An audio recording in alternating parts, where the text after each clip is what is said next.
শস্য শ্যামলা আলোকোজ্জ্বল, তার অন্তরে জেগে ওঠে জ্যোতির্ময়ী আগমন বার্তা। আনন্দময়ী মহামায়ার পদধ্বনি অসীম ছন্দে বেজে ওঠে। রূপলোক ও রসরসে আনে নতুন ভাব ও মাধুরীর স্পন্দন।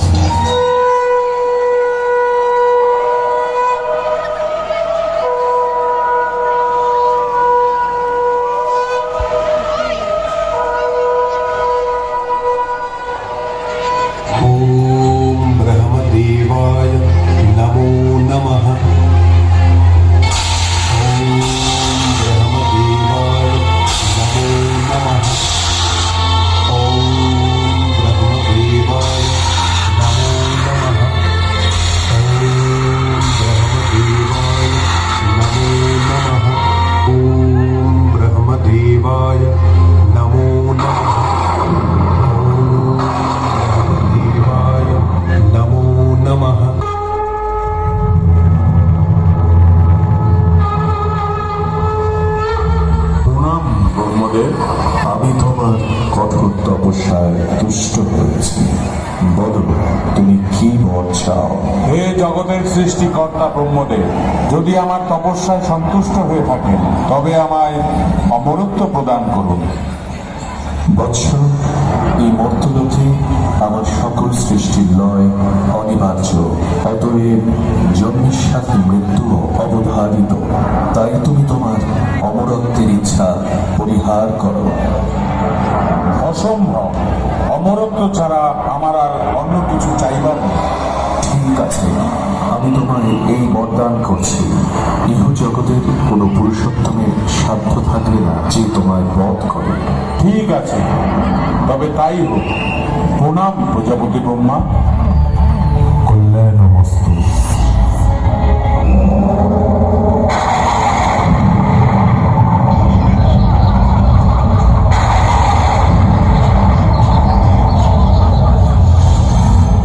আমি অমর।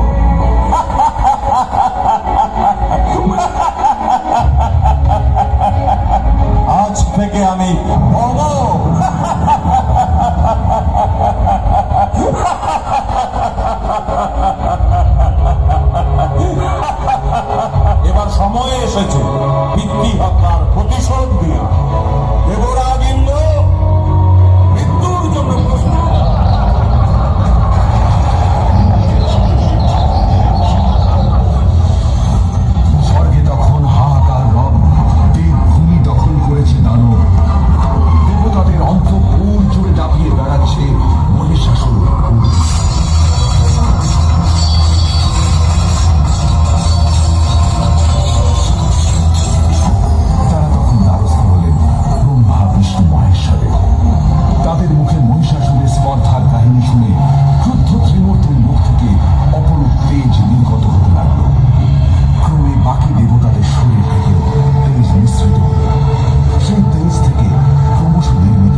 কৌশলে টিকতে না পেরে মহামায়া দেবী মহাকালীকে স্মরণ করলো। অন্ত আমি, প্রারম্ভ আমি, গৌরী আমি।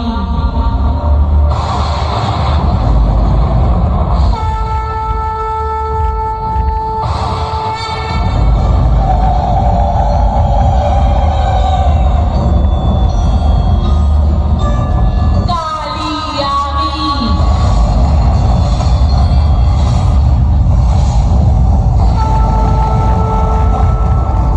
মহাকালী আমি।